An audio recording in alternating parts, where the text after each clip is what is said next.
there came a sound. Bienvenidos hoy al mensaje de la cruz. Soy el evangelista Jimmy Swaggart junto a John Rosenstern, Lauren Larson y Josh Rosenstern. Y es un privilegio y placer estar con ustedes el día de hoy. Empezamos, me parece que fue 3 o 4 semanas atrás, a estudiar la doctrina del pecado, que es una doctrina realmente que tenemos que conocer. Vamos a retomar el estudio donde nos quedamos en las previas programaciones con David y el terrible pecado que él cometió. Vamos a estudiar eso pues brevemente. Y también tenemos la campaña. ¿Tiene alguien? ¿Alguien tiene esos días? Del 21 al 25 de julio. En julio. Del 21 al 25 de julio comenzamos el jueves, así que vamos hacia este tipo de campaña. Estamos combinando las conferencias de niños y de jóvenes de IKC y Crossfire, la Salvation Station. Todos esos grupos van a estar trabajando juntos. Una campaña familiar es nuestro próximo evento y le invitamos a todos de todas las edades. Es algo específico para esos grupos de jóvenes o esas edades, jóvenes y adultos, para toda la familia. Así que vengan y aprovéchense de todo eso del 21 al 25 de julio. También quisiera anunciar que voy a viajar a Crowley, Luisiana. Solo un servicio el domingo en la mañana, este 4 de julio. Estaré con el pastor Kerry Doucette en la iglesia Crossway Fellowship, 10:30 a.m. Se reúnen en BFW Road, en el BFW Club. Si están disponibles, vengan y acompáñenos en esos servicios también. Josh, John. Sí, papá y yo estaremos visitando Grand Island, Nueva York, del 31 de julio al 1 de agosto. Tendremos servicios en Cross River Tabernacle. Sábado a las 10 a.m. y 2 p.m. Ambas serán sesiones de enseñanza, y a las 6 p.m. otro servicio, y a las 10 a.m. uno más. Para más información, llamen al pastor Mike Chory al 716-229-8000. Muy bien, el jueves es nuestro Bibliatón también. Estaremos terminando con su ayuda a lo que tenemos que enviar a Brasil. Creo que el número original para Brasil eran 50,000, si no me equivoco. Me parece que está muy cerca de ser el correcto, pero todavía nos faltan 15,889 para terminar con esa cantidad que tenemos que enviar allí. Y 12,000 para Honduras, 10,850 para Guatemala, 21,000 para México, 21,700 para México, y luego Equatoria Guinea, 10,000, Ecuatorial Guinea, eso es en África, ¿no? Es en África que está Sí. Ecuatorial. Pero bueno, estamos hablando de cerca de 100,000 Biblias solicitadas que queremos enviar.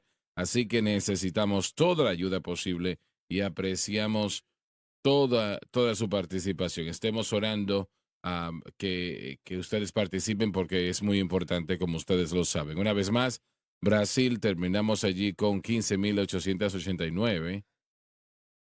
Honduras 12,000, Guatemala 10,850, México 21,700 y luego Guinea Ecuatorial 20,000. Y todas, bueno, la mayoría son para Centroamérica, bueno, México es Norteamérica, pero Guinea Ecuatorial está en África. Así que Centroamérica, América del Norte y África, ¿no? Así que esto es muy importante. Yo no considero nada más importante que llevar la palabra de Dios al pueblo, ¿no? A ministros. Bueno, pocos hombres han vivido un mover de Dios en sus vidas como David. El profeta le dijo en una ocasión sobre el hecho de que a través de su familia el Mesías vendría, y el Señor le entregó eso a David. Un privilegio sin paralelos. Es realmente un privilegio excepcional. No hay manera que palabras puedan describir la importancia de tal situación sucediendo, ¿no? Pero sucedió así. Fue unos 1,000 años después, pero A través de la familia de David, el Mesías vendría, nacería. El nombre de David es el primer nombre humano en el Nuevo Testamento y es el último nombre humano entregado en el Nuevo Testamento. Y David fue llamado un hombre conforme al corazón de Dios. Y eso, bueno, no se puede tener una posición mayor a esa, considero yo. Y aún él cometió realmente de los peores pecados que se puedan jamás cometer en la vida de una persona. Él asesinó a sangre fría. Es una cosa matar, es una cosa asesinar, pero es otra cosa hacerlo a sangre fría, es decir, de una manera premeditada, ¿no? Eso es algo completamente distinto. Él asesinó el esposo de Betsabé. Él, él caminó encima del palacio de Jerusalén y, y desde allí estaba esta mujer bañándose en su casa que estaba al lado del palacio, digamos así. Y yo dudo seriamente de que ella remotamente consideró la posibilidad de que podía ser ella vista en esta condición. No debemos de poner culpa sobre ella. Yo sé que con Betsabé algunos tal vez lo quieren hacer, pero realmente y hemos dicho que ella debió de haber hecho esto o aquello, pero tenemos que volver a esos tiempos. La gente en aquel tiempo no le podía decir no al rey, no lo hacían, no lo hacían. El derecho de los reyes era eso, el derecho divino del rey. Sí, ella debió de haber dicho al rey, tú no vas a hacer esto, esto está mal, porque él la envió a buscar, la mandó a buscar. Entonces, con ella cometió adulterio. Entonces, en el sentido y todo el sentido de la palabra, no había culpa sobre ella, porque realmente ella no provocó esta situación, pero aún ella debió de haber dicho, no, me puedes matar si quieres, pero yo no voy a hacer eso. Pero, pero realmente si nosotros hubiésemos estado en la misma posición, tenemos que mirarnos en esa capacidad. Él trató de cubrir su pecado, su falla, su pecado, enviando a buscar a Urías, que era uno de los valientes de Israel, un hombre importante y valiente. Lo mandó a buscar para que él volviese a casa y así lo hizo. Urías volvió, pero él no hizo lo que David pensaba que iba a hacer. Él pensaba que iba a estar con su esposa porque ella estaba ahora embarazada del rey. Y la gente hubiese pensado que ese bebé le pertenecía ahora a Urías, pero Urías no lo hizo. Él no iba a casa. Él dijo, yo no puedo dormir en mi casa cuando mis soldados están en el campo de batalla. Yo no puedo hacer eso. No, no, nuestros hombres están en batalla. Yo no puedo llegar a mi casa de esta manera. Ellos estaban en Amán, Jordania. Así que la estrategia de David no funcionó. Y luego David lo emborrachó para tratar de que él llevase a cabo la situación. Pero Urías no cedió, no hizo lo que David deseaba que él hiciese. Así que David escribió una carta y se la dio a Urías para que la llevase a Joab, ¿no? El director, vamos a decir, el general de la brigada donde estaba Urías. Y Urías no se imaginaba que esa carga llevaba su carta de muerte, su orden de muerte, porque en esa carta David le dijo a Joab que lo pusiese a Urías en el campo de batalla, en el frente de la batalla para que allí lo matasen. Y es exactamente lo que sucedió. Él murió, lo mataron. Y realmente es algo que él pensaba que se había salido con la suya, tal vez. Y cuando el profeta Natán, me parece que ¿fue Natán o Gad? Natán. Natán, bueno, cuando llegó y le dijo, había un hombre aquí en la ciudad que necesita juicio. Ese hombre tenía una pequeña oveja, un corderito, era todo lo que tenía, no tenía más. Y otro hombre vino por acá, que era un hombre muy rico, él tenía todo tipo de ganado, pero este hombre le quitó el corderito a aquel que no tenía más que uno y lo mató. Y aparte de eso, pudo haber matado a miles de los suyos y no lo hizo. le quitó el corderito a ese pobre hombre y David se molestó y dijo, ese hombre debe de morir. Y cuando dijo eso, Natán le dijo, ese hombre eres tú. Tú eres ese hombre. Y eso completamente sorprendió a David. Usted se puede imaginar, ¿verdad? Y su pecado de alguna manera nos va a delatar, ¿no? Pero el Señor le dijo a David, y sin lugar a dudas ya David había orado este Salmo 51, porque a través de Natán le dijo, Dios no va a requerir tu vida, Él te ha perdonado a ti tu pecado. Eh, y la pregunta se puede hacer, ¿cómo es que Dios puede perdonar a David por lo que había hecho? Si realmente en la ley, que si alguien hacía algo así, tenían que pagar con su vida. David fue a la sangre en aquellos postes de las puertas en Egipto, tantos años atrás. Y cuando yo vea la sangre, pasaré de vosotros. Él dijo, yo no puedo ofrecer sacrificios. No sería suficiente.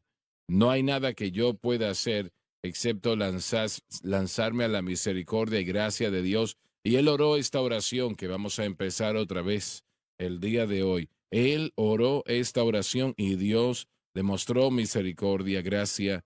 Y ahora usted dice, bueno, pero ¿es eso justo que Dios haga eso con David y con otros? No, Dios lo hizo con otros. No sabemos ya cuántas veces lo hizo. Si hubiesen venido en un corazón contrito y humillado, Dios lo hubiese hecho, pidiendo misericordia y perdón. Dios siempre cede, Dios siempre lo otorga, ¿no? Correcto, hermano Swagger, la evidencia de lo que usted acaba de decir está en el libro de Jueces una y otra vez, aún antes de los días de los reyes de Israel. Israel como nación regresó a la idolatría, regresó a la desobediencia, regresó a la ley mosaica y a su comunión con Dios. Y aunque había un margen de tiempo en el que diferentes países llegaban y traían o reinaban supremamente ante ellos o sobre ellos, cuando ellos le clamaban a Dios, él Así no podía es, soportar cuando ellos comenzaban a clamarle y a pedirle sí. perdón. Así que ese es el No carácter. importa qué tan errados estaban. Sí, y realmente si esos ejemplos, que son muchos en Jueces, no cuentan, entonces fijémonos en el espejo y recordémonos cuántas veces le hemos fallado nosotros a Dios y nos ha perdonado, a nosotros, a todos. Y Él aún tiene una relación con nosotros, aún quiere una relación con nosotros, desea, es su guerra contra el pecado de la que estamos en medio nosotros. Él está tratando de eliminarla, no a nosotros. Esas son muy buenas palabras, correcto. Él realmente, él lo va a eliminar Amén. en cierta manera, Sí. ¿no? En cierta manera.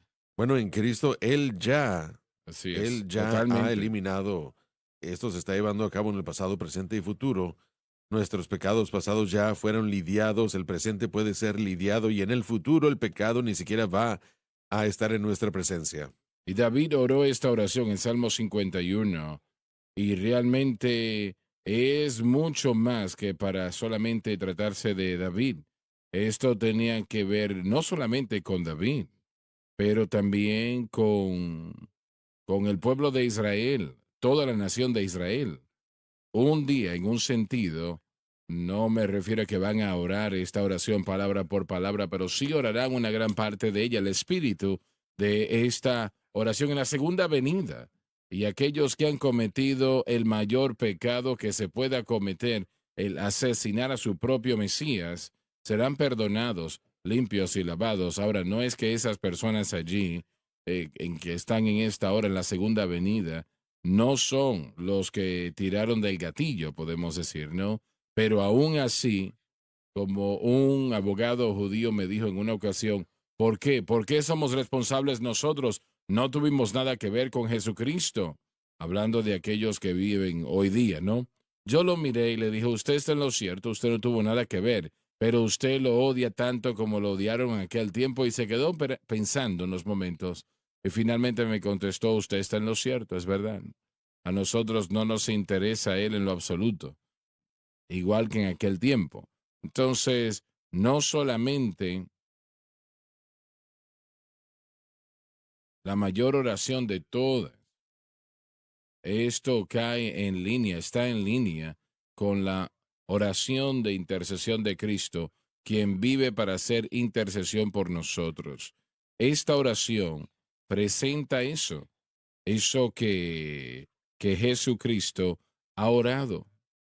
Y así que realmente es una aplicación triple. David, la nación de Israel y sobre todo nuestro Señor y Salvador. Así que cuando usted tiene que ir ante el Señor y pedir su misericordia, su gracia por algo que haya hecho que está mal, entonces usted puede entender que esta es la oración que el Señor Jesucristo ha orado y ya fue hecho.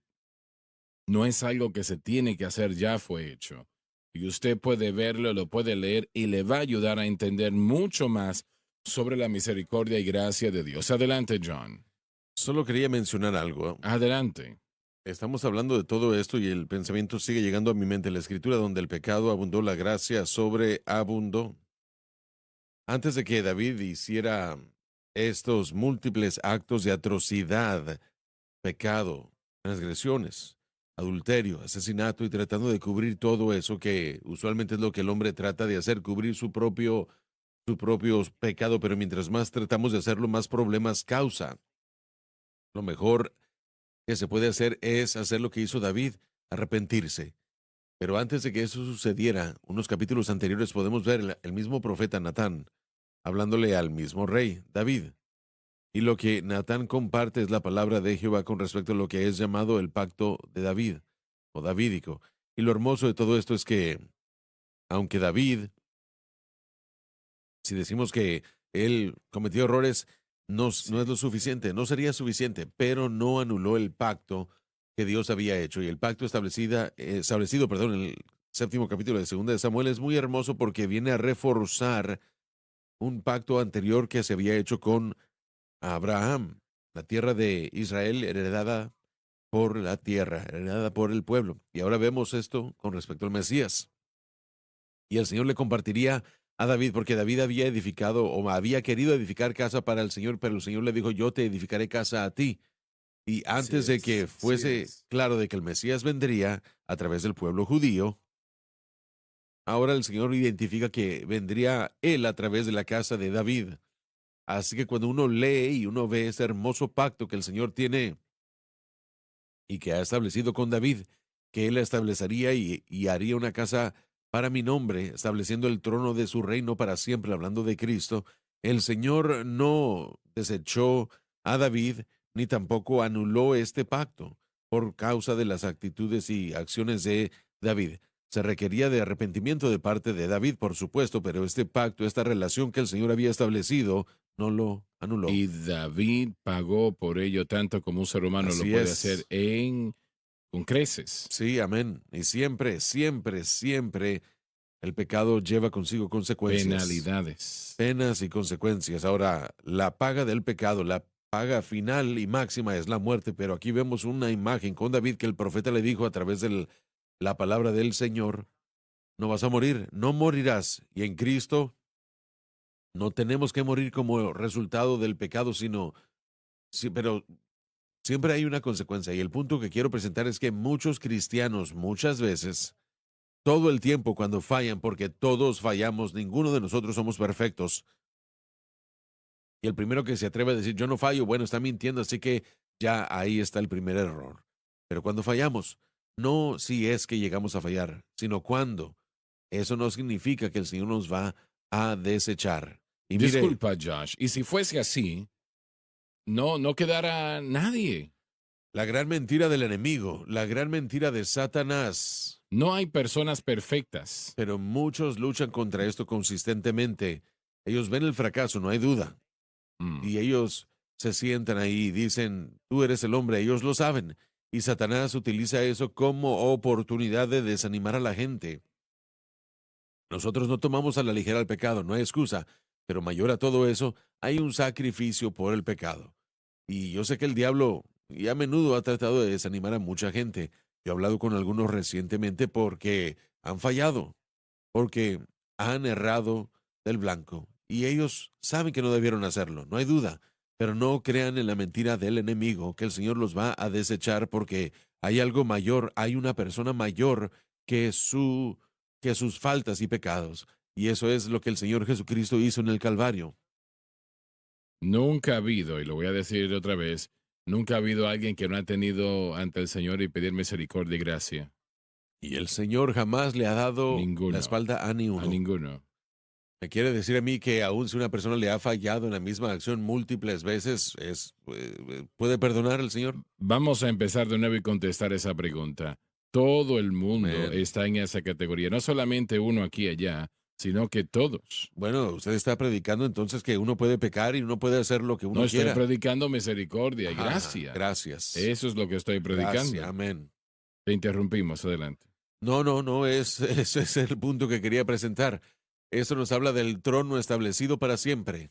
Nuestra vida eterna, nuestra justicia, todo lo que tenemos no depende de nuestro desempeño, gracias a Dios que no, sino más bien nuestro objeto de fe. Y finalmente creo yo que cuando nos fijamos en David, él creyó y confió en el Señor con respecto a esta promesa, con respecto a este pacto, Sinceramente, que estaba en el Mesías por venir y Jesús sería conocido como, en el libro de Mateo se encuentra por primera vez, fue nombrado el Hijo de David por primera vez. Dios mío, el Hijo de David. no, no se puede tener un mayor Qué privilegio que privilegio, ese. el Hijo de David. Y bueno, adelante, John, por favor.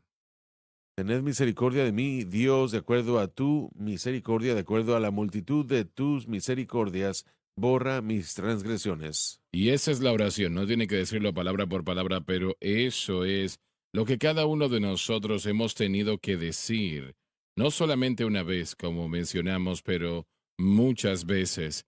Este es el Salmo de David, escrito cuando Natán el profeta vino a él después del pecado con Betsabé y el asesinato de su marido Urías. Este salmo fue dado por el Espíritu Santo a David cuando su corazón quebrantado y arrepentido debido a su pecado contra Dios le suplicó perdón mediante la sangre expiatoria del Cordero de Dios, prefigurada en Éxodo capítulo 12, donde dice, cuando vea la sangre pasaré de vosotros. Alabado Dios por eso.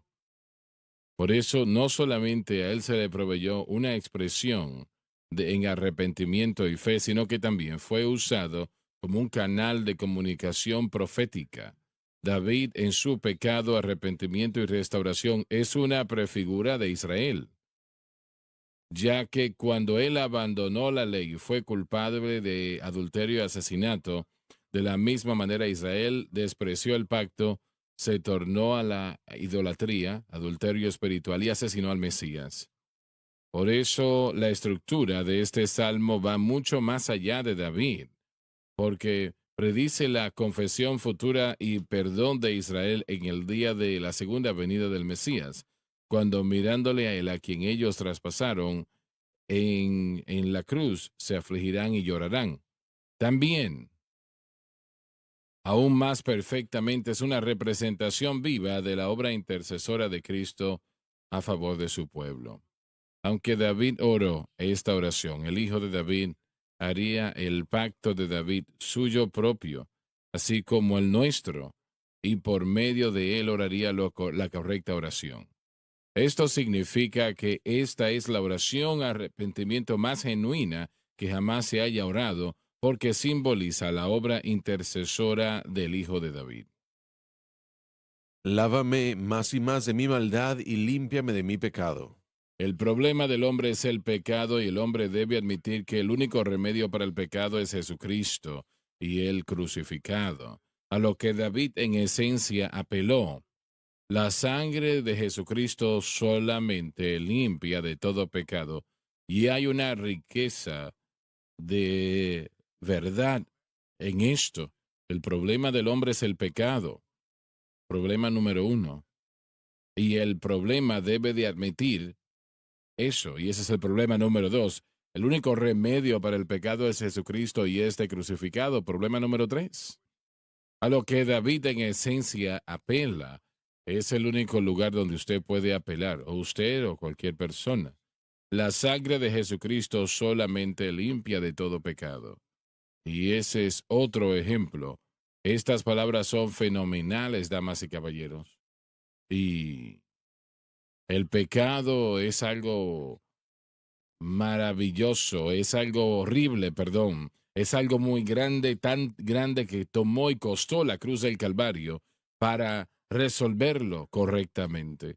Entonces, gracias a Dios que el pecado de toda la humanidad se resolvió en el Calvario 2000 años atrás. Hermano Swagger, ¿qué pecado ve Dios como algo horrible? ¿Qué es Todo lo que quería pecado, escuchar? todo pecado, no importa cómo parezca ser insignificante. Los amigos católicos, ellos, ¿cómo se llaman? Pecados veniales, creo que se llaman, los No pequeños. conozco la Tienen división. dos tipos de pecados. Uno de ellos no es importante. Unos son pecados mortales también. Los Exacto. mortales son los grandes y los veniales son los Ahí está. pequeños. Exacto. El Bueno, punto es que se requirió todo de la pecado sangre es de horrible. Cristo para pagar por los pequeños, también como por los grandes. Y Así por lo es. tanto, si uno ignora el pecado a cualquier nivel que uno pueda considerar, Dios lo ve todo como desobediencia, algo que necesitaba la sangre de Cristo para poder pagarlo. Hay pecados que son peores que otros. Jesús dijo que los líderes de Israel, ustedes han cometido el mayor pecado cuando Sí. hablaba de la situación en su presente. En algún sentido hay pecados que son peores algunos que otros, ¿no? Pero lo sabemos. Pero aún la infracción más pequeña, eso lleva a Así un es, alma al sí. infierno si no fuese por la veracidad de la preciosa sangre de Cristo. Y no quería interrumpir, pero a veces ponemos los pecados que pueden separarnos de Dios a un nivel, y lo estoy diciendo pobremente, pero ponemos algunas acciones como más perversas y descartamos aquellos que no consideramos que son tan importantes. Esa supuesta mentira blanca, esa...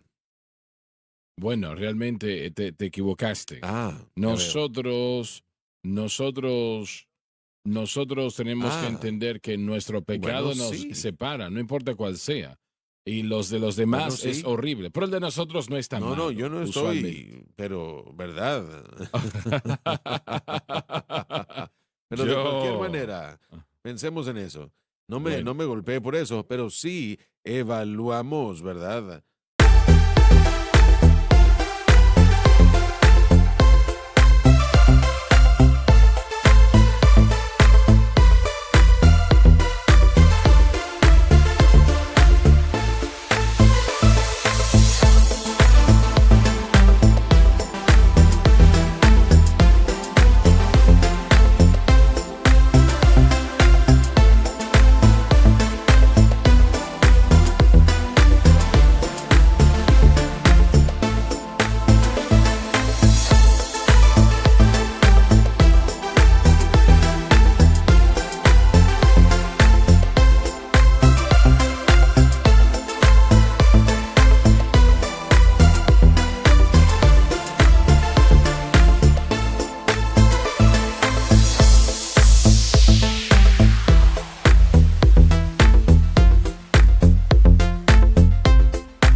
Que Josh hizo esto, pero eso no está tan malo. Pero John, ahora, uy, tenemos que deshacernos de ese hombre.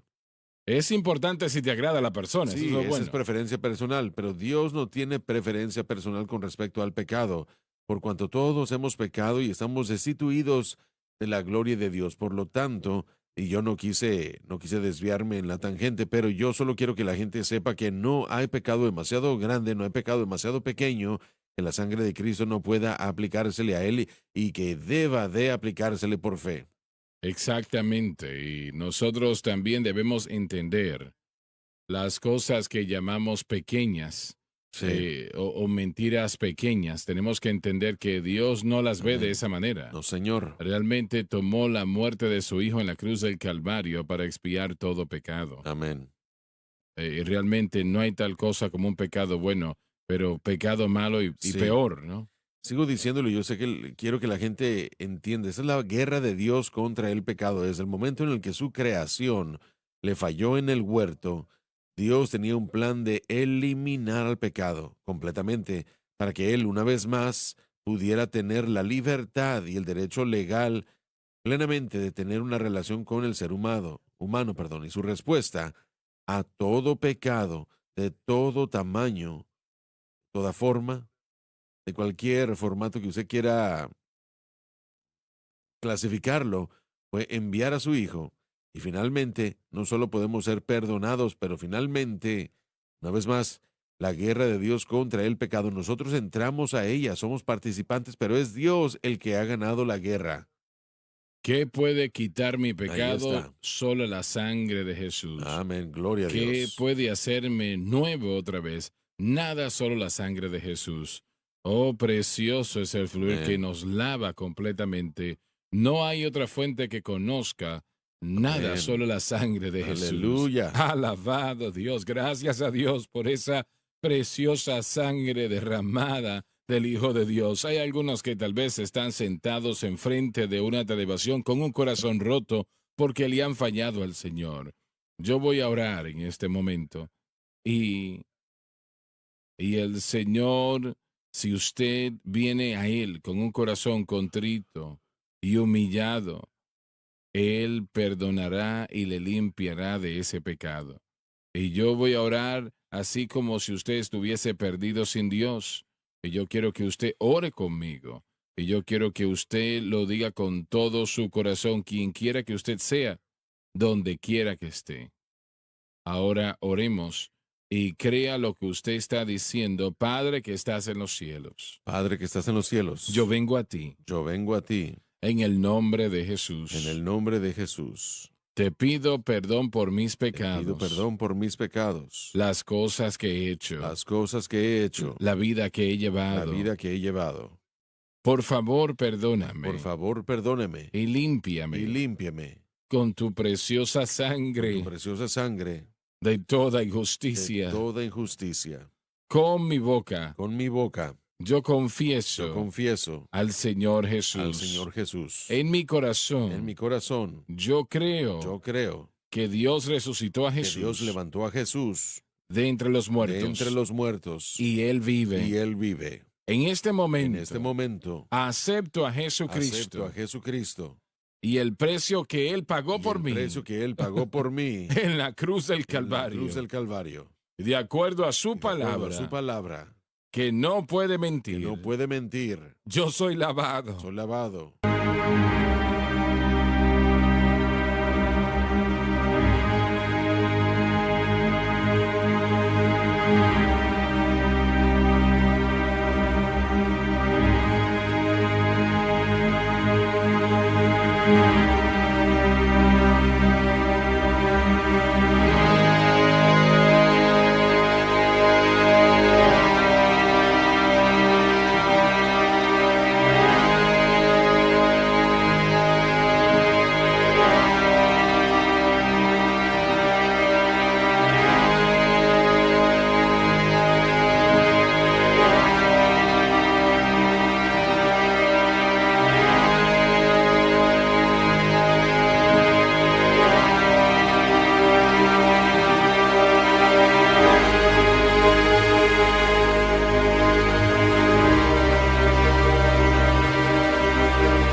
Soy limpio. Soy limpio. Soy perdonado. Soy perdonado. Soy salvo. Soy salvo. Alabado Dios, Alabado, alabado alabado, Dios, alabado alabado Dios. Dios.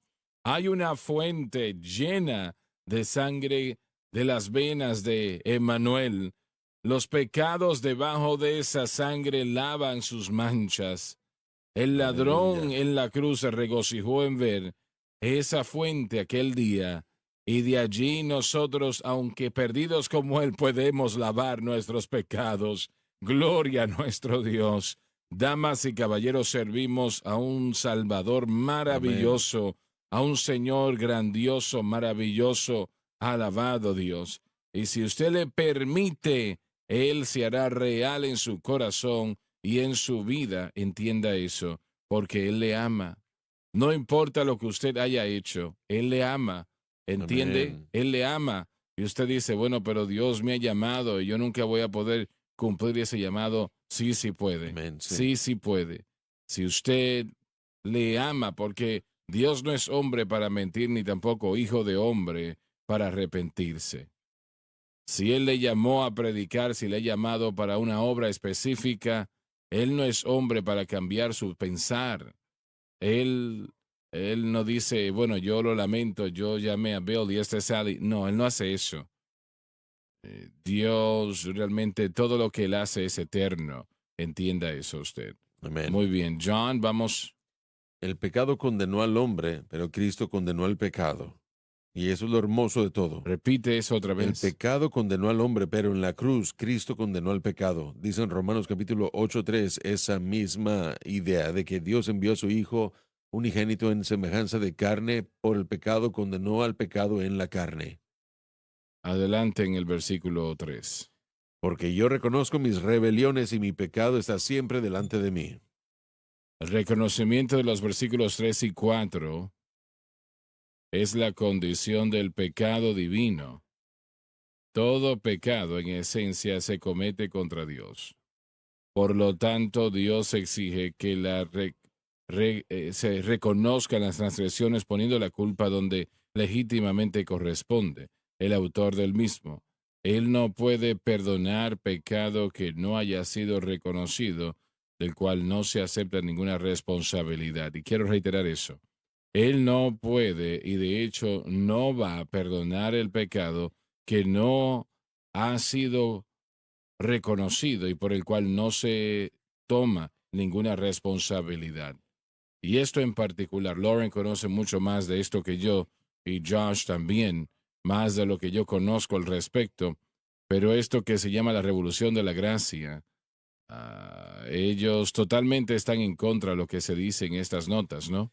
Sería correcto para el creyente. No creen que hay una necesidad de declarar culpa.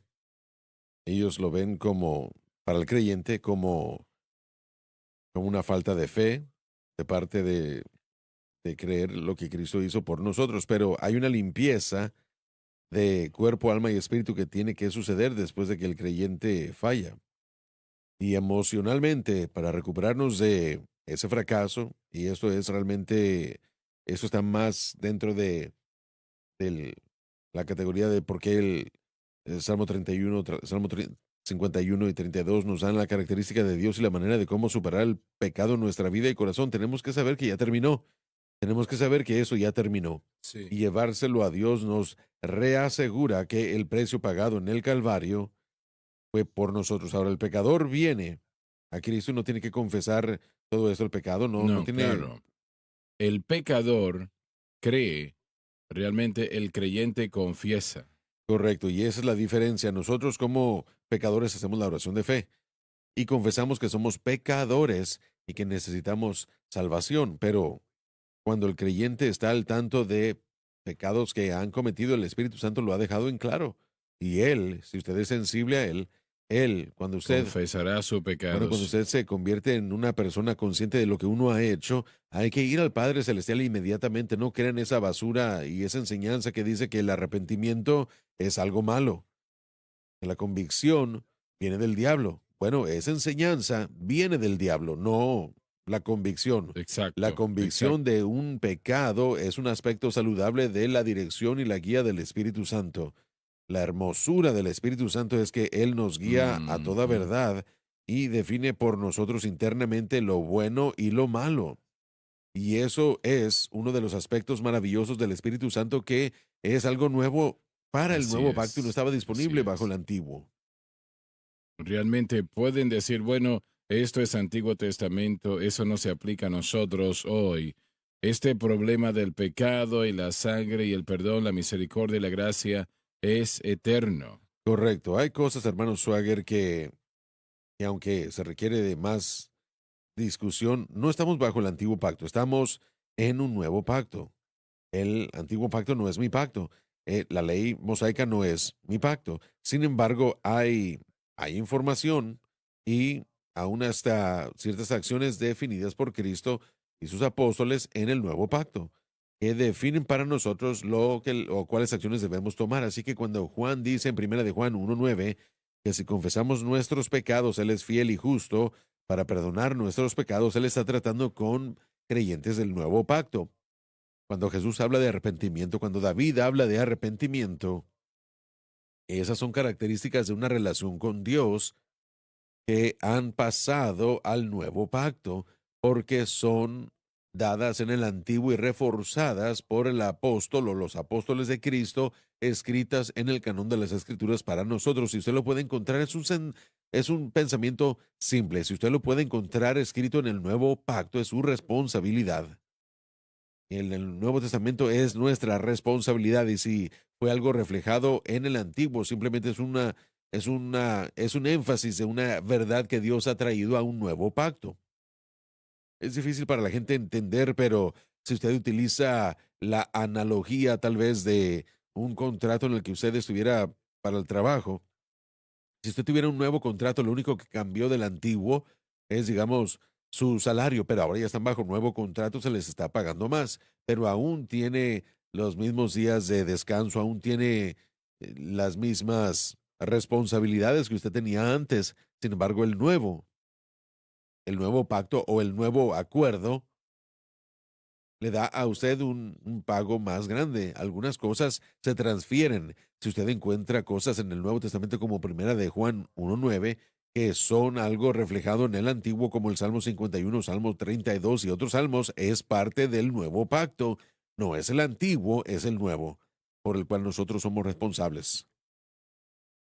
¿Quiere ir a la John, pausa, adelante, hermano? por favor. Bueno, sí, gracias. Vamos a la pausa.